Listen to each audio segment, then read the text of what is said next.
وہ بغیر رکے مسلسل بول رہی تھی، اس بات سے بے نیاز کہ ایک تیسرا وجود بھی ان کی گفتگو سن رہا تھا۔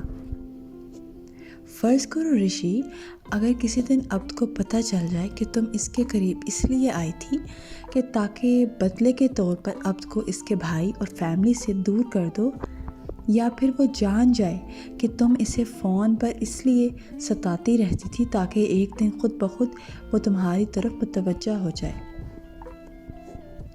وہ تم سے محبت کرنے پر مجبور ہو جائے، یہاں تک کہ ایک دن اگر تم کہو کہ عبد اپنے گھر والوں کو چھوڑ دو اور وہ تمہارے کہنے پر انہیں چھوڑ بھی دے۔ فرض کرو رشی، اگر تمہاری محبت کا یہ دائرہ کسی دن عبد توڑ دے، وہ اس حصار سے نکل آئے جو تم نے اس کے ارد گرد کھینچ رکھا ہے، وہ تمہاری فطرت کو سمجھ جائے کہ تم بلا کی کینہ پرور ہو، متکم مزاج ہو، تو پھر سوچو تو صحیح تمہارا انجام کیا ہوگا۔ وہ تم سے نفرت کرنے لگے گا۔ جازم کے لفظوں کے کوڑوں نے رمشا کو دہلا دیا تھا، مگر وہ اپنی فطرت کے عین مطابق بھڑک اٹھی۔ میں کیوں ایسا فرض کروں؟ تمہارے منہ میں کیڑے پڑیں، اب کیوں مجھ سے نفرت کرے گا؟ اگر اس نے ایسا کیا تو میں خود کو ختم کر لوں گی۔ یہ شدت پسندی تمہیں نقصان پہنچائے گی رشی، جازم اسے سمجھانا چاہتا تھا، مگر وہ غصے سے بناتی ہوئی اٹھ کر باہر نکل آئی اور گویا اس کے پیروں تلے سے زمین کھسکنے لگی۔ اس نے اپنے سینے پر ہاتھ رکھا اور پھر ٹھنڈے فرش پر بیٹھتی چلی گئی۔ حلق میں گھٹی گھٹی چیخیں برآمد ہونے لگی تھی۔ اس نے بیرونی گیٹ سے اب جرار کو باہر نکلتے دیکھ لیا تھا۔ اس کے قدموں کی دھمک اسے اپنے دل میں سنائی دے رہی تھی، اور وہ سچ مچ اس سے بددل ہو گیا تھا۔ جو کچھ وہ سن چکا تھا وہ اس کی غیرت کے لیے تازیانے سے کم نہیں تھا۔ میں ایک عورت کے ہاتھوں بے وقوف بن گیا، بس اسی سوچ نے اس کے ذہن کو منتشر کر دیا۔ رشی نے مجھے دھوکہ دیا، مجھے استعمال کیا، مجھے میرے باپ جیسے شفیق بھائی سے بدظن کر دیا، مجھے میری ماں کا نافرمان بنا دیا، مجھے میرے اپنوں سے جدا کر دیا۔ ایک عورت کی جھوٹی محبت نے فلائٹ لیفٹیننٹ اب جرار کو لوٹ لیا۔ اس کی شریانیں گویا پھٹ رہی تھیں۔ اسے ماما کے ان تھپڑوں کا راز اب پتہ چلا تھا، اور وہ بے اختیار اس کے دل نے خواہش کی تھی کہ ماما رمشا کو اس وقت تھپڑ نہ مارتی بلکہ اس کا گلا ہی دبا دیتی، تاکہ اسے اتنی بڑی دھوکہ دہی اور غلط بیانی پر کچھ تو سزا ملتی۔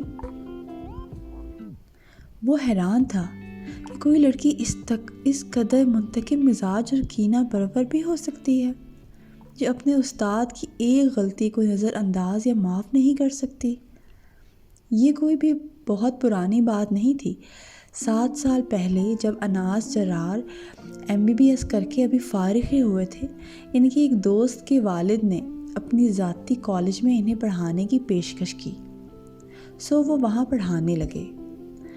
انہی دنوں کی بات تھی جب ایک لڑکی اسلام آباد سے آئی تھی، بلا کی نخریلی، نازک اندام، مغرور اور اپنی میں کو بلند رکھنے والی۔ وہ FSC کے بعد میڈیکل کالج میں جانے کا ارادہ رکھتی تھی، اور ڈاکٹرز سے اسے کچھ خاص قسم کی عقیدت تھی، لہٰذا وہ اناس جرار کو بہت پسند کرتی تھی۔ تاہم یہ پسندیدگی صرف ایک استاد اور پھر ڈاکٹر ہونے کے حوالے سے تھی۔ اس کے تمام ہم جماعت اس بات سے واقف بھی تھے۔ اس کی کچھ ہم جماعت لڑکیاں اس کی خوبصورتی اور ذہانت سے حسد میں مبتلا ہو گئیں۔ انہی کے گھناؤنے منصوبے نے رمشا کو سب کی نظر سے گرا دیا۔ انہوں نے رمشا کی طرف سے ایک عامیانہ محبت نامہ لکھا اور چند تصویروں کے ساتھ اناس جرار کو دے دیا۔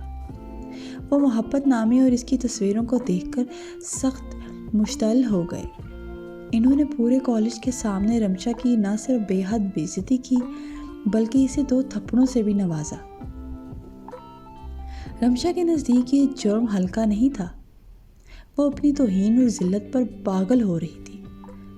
پھر وہ کالج چھوڑ کر بھی چلی گئی۔ اناس بھی اپنے ہاؤس جاب میں مصروف ہو کر اس واقعے کو بھول بھال گیا۔ پھر وہ مزید تعلیم کے لیے بیرون ملک چلے گئے تھے۔ اس قصے پر سالوں کی گرد پڑ چکی تھی۔ اناس نے یہ واقعہ اسے ابھی بتایا تھا۔ وہ سوچ نہیں سکتا تھا کہ اتنے عرصے بعد وہ لالا سے ان 2 تھپڑوں کا اس طرح بدلہ لے گی۔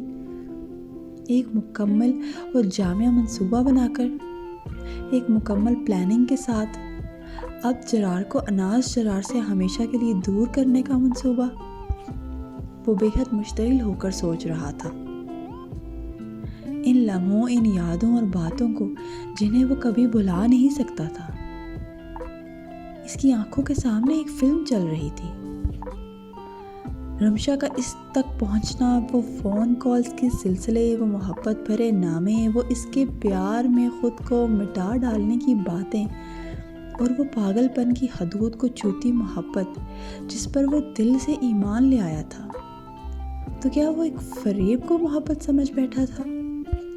وہ آنکھوں کے سامنے آئی آنسوؤں کی چادر کو ہٹانے کی کوشش میں سامنے سے آتی سفید کار کو دیکھ نہیں پایا تھا۔ بس ایک دھماکے کی آواز سنائی دی اور پھر پورے عالم پر گویا سکوت طاری ہو گیا۔